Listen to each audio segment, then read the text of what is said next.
আল্লাহর হাবিব বলেন, ইন্নী দাওয়াতু আবি ইব্রাহিম, আমি হলাম ইব্রাহিম আলাইহিস সালাতু ওয়াস সালামের দোয়ার ফসল। ইব্রাহিমের কাহিনী আপনারা সবাই জানেন। ইব্রাহিম আলাইহিস সালাম যখন পরীক্ষায় উত্তীর্ণ হয়ে গিয়েছে, আল্লাহ তাকে দুইটি পুরস্কার দিলেন। আল্লাহ বলেন, ইন্নী জাইলুকা ফিল আরদি খলিফা, আমি তোমাকে জমিনের খলিফা বানিয়ে দিলাম। আরেকটি পুরস্কার তোমাকে দিব, তুমি বলো কি চাও? ইব্রাহিম বললেন, আখিরি জামানায় যেই নবী আসবে সেই নবীকে আমি আমার বংশের মাধ্যমে চাই। বলি সুবহানাল্লাহ। আমার নবী বললেন, ইন্নী বুশরা ঈসা, আমি হলাম ঈসা আলাইহিস সালামের সুসংবাদ। ওয়া রুইয়া উম্মি আল্লাতী রাআত খরাজা মিনহা নূর আদাআত লাহু কুসুরুশ শাম, এবং আমি হলাম আমার মা আমেনার স্বপ্ন। আমার মা স্বপ্নে দেখেছিলেন যে তার ভিতর থেকে একটা নূর বের হয়েছে, যে নূরের মাধ্যমে শামের বড় বড় বিল্ডিং গুলো স্পষ্ট দেখা গিয়েছে। আল্লাহ রাব্বুল আলামিন তার হাবিব মুহাম্মদ সাল্লাল্লাহু আলাইহি ওয়াসাল্লামের দুনিয়ায় আগমনের সুসংবাদ তিনি ঈসা আলাইহিস সালাতু ওয়াস সালামের মাধ্যমে দিচ্ছেন। সুবহানাল্লাহ পড়েন। আল্লাহ সেই কথা কোরআনুল কারীমের মধ্যে তুলে ধরেছেন। আল্লাহ রাব্বুল আলামিন বলেন, وَإِذْ قَالَ عِيسَى ابْنُ مَرْيَمَ يَا بَنِي إِسْرَائِيلَ إِنِّي رَسُولُ اللَّهِ إِلَيْكُمْ مُصَدِّقًا لِمَا بَيْنَ يَدَيَّ مِنَ التَّوْرَاةِ। সুবহানাল্লাহ পড়েন।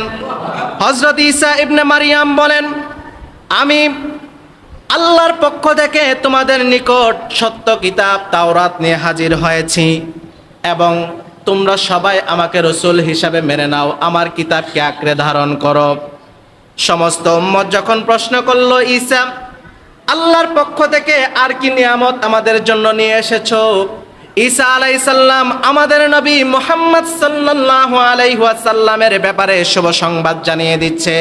ঈসা আলাইহিস সালাতু ওয়াস সালাম বলেন, ওয়া মুবাশশিরাম বিরাসূলিন ইয়াতি মিন বা'দি ইসমুহু আহমদ, আমি তোমাদের নিকট এমন একজন রসুলের সুসংবাদ নিয়ে তোমাদের নিকট এসেছি, যেই রসুল আমার পরে আসবেন, এবং যে রসুল তাওরাত, ইনজিল, জাবুর সহ সমস্ত আসমানি কিতাব সমূহের সত্যায়নকারী হবেন, এবং যার নাম হবে আহমদ। জবান খুলে বলেন সুবহানাল্লাহ। রসুল তো আসে নাই দুনিয়ায়, কিন্তু ঈসা আলাইহিস সালাম আসার আগেই সুসংবাদ দিচ্ছেন। আল্লাহু আকবার বলেন না। আসুন আমরা আরো আগে আল্লাহ সুসংবাদ দিচ্ছেন কিভাবে, সেটাও কোরআনে আছে। যখন আল্লাহ কোনো মানুষ দুনিয়ায় পাঠান নাই, সমস্ত মানুষ যখন রুহের জগতে, আল্লাহ রাব্বুল আলামিন রুহের জগতে একটা কনফারেন্সের আয়োজন করলেন। ওই কনফারেন্সে সমস্ত নবীদের রুহগুলো হাজির হয়ে গেল। আল্লাহ সমস্ত নবীদের রুহগুলো থেকে আল্লাহ রাব্বুল আলামিন রাসূলুল্লাহর উপরে ঈমান আনার জন্য ওয়াদা নিচ্ছেন, এবং সমস্ত রসুলদের রুহকে জানিয়ে দিচ্ছেন যে তোমাদের সকলের পরে আমার একজন হাবিব দুনিয়ার জমিনে আগমন করবে, তোমরা সবাই তাকে সাহায্য করবে এবং তার উপরে ঈমান আনবে। সুবহানাল্লাহ পড়েন।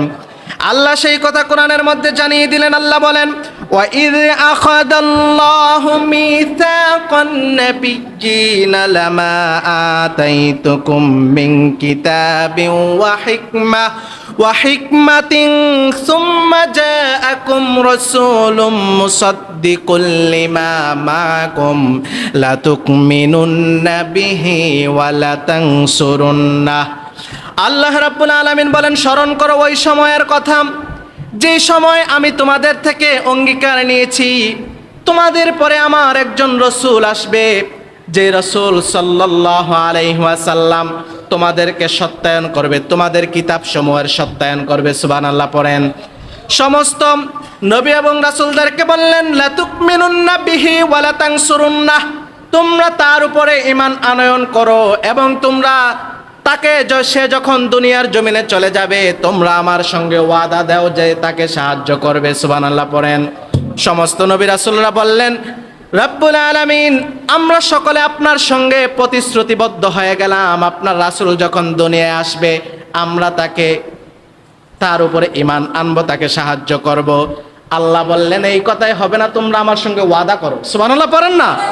আল্লাহ রাব্বুল আলামিন বললেন, ক্বালা আ'আকরারতুম ওয়া আখাযতুম আলা যালিকুম ইসরি। সমস্ত নবী রাসূলদেরকে যখন ওয়াদা করার কথা বললেন, সমস্ত নবী রাসূলরা বললেন কলু আকরারনা, আমরা ওয়াদাবদ্ধ হয়ে গেলাম যখন আপনার হাবিব দুনিয়ার জমিনে আসবে, আখিরি নবী মুহাম্মদ সাল্লাল্লাহু আলাইহি ওয়াসাল্লাম যখন দুনিয়ায় তাশরিফ আনবে তার উপরে আমরা ঈমান আনব এবং তাকে আমরা সাহায্য করব। রব্বুল আলামিন বললেন ক্বালা ফাশহাদু ওয়া আনা মাআকুম মিনাশ শাহিদিন, তোমরা আমার রাসূলের ব্যাপারে সাক্ষী থাকো, আমি আল্লাহও তোমাদের সঙ্গে সাক্ষী রয়ে গেলাম। বলি সুবহানাল্লাহ। আমরা কেমন রাসূলের উম্মত জানেন আপনারা? যে রাসূল সাল্লাল্লাহু আলাইহি ওয়াসাল্লাম তখন থেকে নবেন ইন্নী ইনদাল্লাহি খাতামুন নাবিয়্যিন ওয়া ইন্না আদামা লামুনজাদিলুন ফি তিনাতি। সুবহানাল্লাহ পড়েন। আমি তখন থেকে আল্লাহর নিকট নবী ছিলাম যখন আদম আলাইহিস সালাতু ওয়াস সালাম মাটি এবং পানির মধ্যে হামাগুড়ি খাচ্ছিলেন, আদমকেও আল্লাহ পরিপূর্ণভাবে তৈরি করে নাই। সুবহানাল্লাহ পড়েন। আল্লাহর হাবিব বলেন ইন্নী দাওয়াতু আবি ইব্রাহিম, আমি হলাম ইব্রাহিম আলাইহিস সালাতু ওয়াস সালামের দোয়ার ফসল। ইব্রাহিমের কাহিনী আপনারা সবাই জানেন। ইব্রাহিম আলাইহিস সালাম যখন পরীক্ষায় উত্তীর্ণ হয়ে গিয়েছে, আল্লাহ তাকে 2টি পুরস্কার দিলেন। আল্লাহ বলেন ইন্নী জাইলুকা ফিল আরদি খলিফা, আমি তোমাকে জমিনের খলিফা বানিয়ে দিলাম। আরেকটি পুরস্কার তোমাকে দিব, তুমি বলো কি চাও? ইব্রাহিম বললেন আখিরি জামানায় যেই নবী আসবে সেই নবীকে আমি আমার বংশের মাধ্যমে চাই। বলি সুবহানাল্লাহ। আমার নবী বললেন ইন্নী বুশরা ঈসা, আমি হলাম ঈসা আলাইহিস সালামের সুসংবাদ। ওয়া রুইয়া উম্মি আল্লাতী রাআত খরাজা মিনহা নূর আদাআত লাহু কুসুরুশ শাম, এবং আমি হলাম আমার মা আমেনার স্বপ্ন। আমার মা স্বপ্নে দেখেছিলেন যে তার ভিতর থেকে একটা নূর বের হয়েছে, যে নূরের মাধ্যমে শামের বড় বড় বিল্ডিং গুলো স্পষ্ট দেখা গিয়েছে। জবান খুলে বলেন সুবহানাল্লাহ।